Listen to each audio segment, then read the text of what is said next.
तुळजापूर तालुक्यातील बारूळ येथील शेतकऱ्याला पवनचक्कीच्या गुंडाने मारहाण केल्याचं प्रकरण काही थांबायला तयार नाहीये।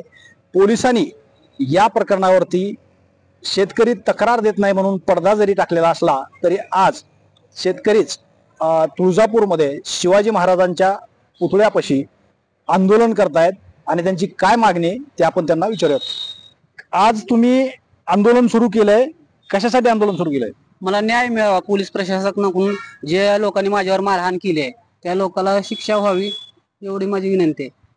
मारहाण करणाऱ्याला शिक्षा व्हावी, कायद्यानं काय जो काही त्यांची असेल ती शिक्षा व्हावी त्या मारहाण करणाऱ्या विरुद्ध।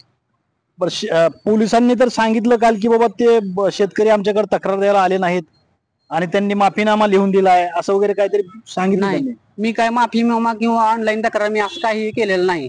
ज्यावेळेस त्यांचं आपसात मिटलं होतं त्यावेळेस त्यांनी 75,000चा चेक दिला होता आणि ते चेक दिल्याबद्दल भावाकडून काहीतरी कोऱ्या कागदावर सही घेतली होती फक्त चेक बद्दल, आणि तो चेक सुद्धा कंपनीने बाउन्स केलेला आहे। 2 वेळेस चेक बाउन्स केलेला आहे। चेक बाउन्स केला? मग आता ते पोलिसांनी जे सांगितलं ती खोटं सांगितलंय का काय? मग मी आजपर्यंत ज्या वेळेस तक्रार द्यायला गेलो तेवढा एकच वेळेस पोलीस स्टेशन मध्ये गेलेला आहे, इतर वेळेस मी कधी पोलीस स्टेशन मध्ये गेलेला नाही। ऑनलाईन तक्रार केली नाही? ऑनलाईन तक्रार काही नाही किंवा कुठल्याही माफीनाम्यावर मी सही केलेली नाही। तुमची गाय आजारी आहे असं तुम्ही कारण त्यांना सांगितलं आणि गुन्हा नोंद करायला मी 2 दिवसांनी येतो असं तुम्ही सांगितलं का त्यांना? नाही नाही, त्या दिवशी मी दुपारपासून 6-6:30 पर्यंत मी बसून होतो तरी माझी तक्रार घेतली नाही त्यांनी।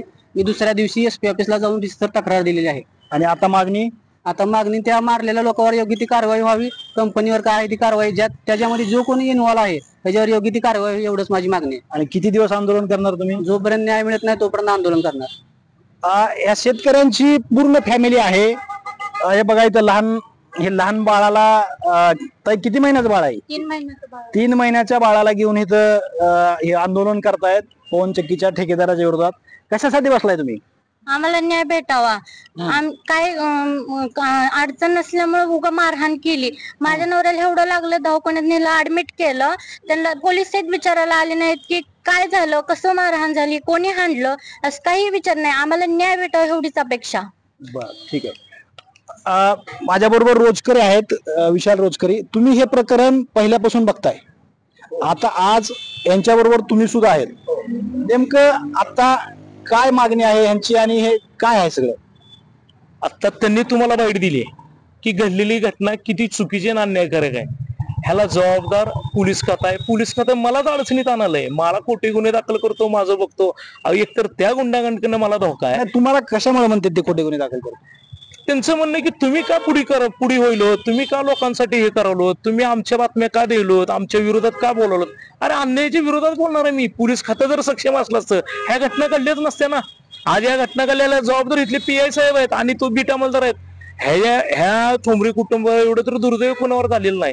तुम्ही बघा, घटना बघा साहेब, आणि घटनेचं तुम्हाला साक्षीदार। आणि मी इथं आज बसायचं कारण त्यांना घेऊन बरोबर आहे काय कारण आहे की माझी अपेक्षा आहे की SP साहेबांना त्यांच्या अधिकाऱ्यांनी इथे यावं आणि लाईव्ह चर्चा करावी, लाईव्ह निर्णय घ्यावा आणि त्यांचा जो अन्याय आहे त्या अन्यायाविरुद्ध त्यांना न्याय द्यावा, एवढीच माझी मागणी आहे। जोपर्यंत इथं आम्हाला येऊन न्याय मिळत नाही तोपर्यंत मी किंवा त्यांनी इथून हलणार नाही।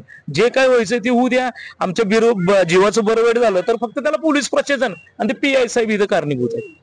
काय PI म्हणजे नेमकं? मी ज्यावेळेस इथलं ह्याच्या अगोदरच्या मेसाई जवळगीची घटना होती, ती घटना झाल्यावर मी पोलिसांना कळवलं, पोलीस तिथे जागेवर आले नाहीत। पेपरला बातम्या आल्यानंतर सुद्धा त्या 10 दिवसामध्ये माझं DSP साहेबाचं PI साहेबाची 4 वेळेस भेट झाली। त्यांनी मला साधं विचारलं सुद्धा नाही काय झालं, की म्हणजे त्यांना तेवढं वाटलं पण नाही। एवढा लहानसा विषय, किरकोळ विषय वाटलं त्यांना। एवढा मोठी घटना झाली, तिथं 50 जण आलते, तिथं मी गेलो, तिथला वाद मिटवला।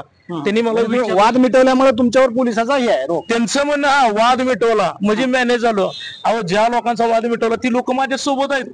ज्या लोकांवर आम्ही कंपनीला CSR फंड द्या म्हणलं, स्थानिक लोकांना काम द्या म्हणलं आणि शेतकऱ्यावर अन्याय करू नका म्हणलं, कंपनीला मान्य केलं, आम्ही मिटवलं। वाद घालायला आम्हाला विकास करायचा, इथं आम्हाला वाद घालायचा नाही। तर पोलिसांची जी एजंटगिरी आहे ती बंद होईल आणि पोलिसांचं जे भांडं उघडं पडलं त्याच्यामुळे पोलीस आज काय करायले, एकतर त्या लोकांकडनं मला धोका आहे आणि पुन्हा पोलिसांकडनं, आणि तिथले PI साहेब काल तर जनरली म्हणतात त्याला बघतो करतो, मला तर त्यांची बदली करा। त्यांनी आल्यापासून तुळजापूर शहराची शिस्त बिघडली। तुळजापूर महाराष्ट्राचं बर महाराष्ट्राचं आज सगळ्यात मोठं शहर आहे आणि ह्या शहरात असं होणं योग्य नाही. त्यांची बदली करा आणि ह्या लोकांना न्याय द्या.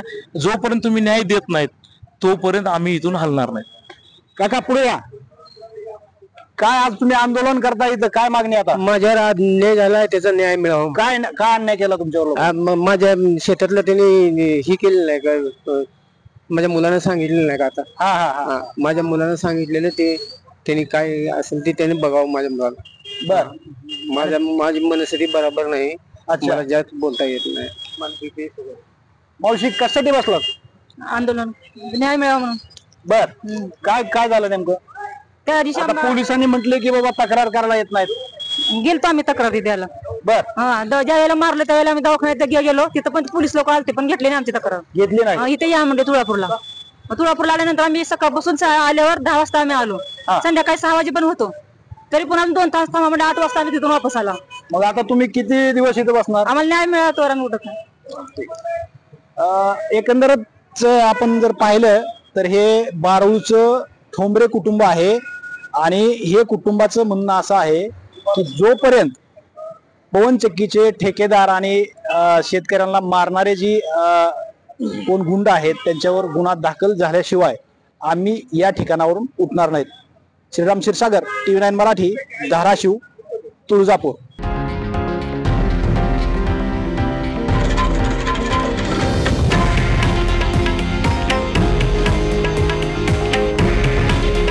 हे आहे देशातील नंबर 1 न्यूज नेटवर्क आणि आपण पाहत आहात TV9 मराठी.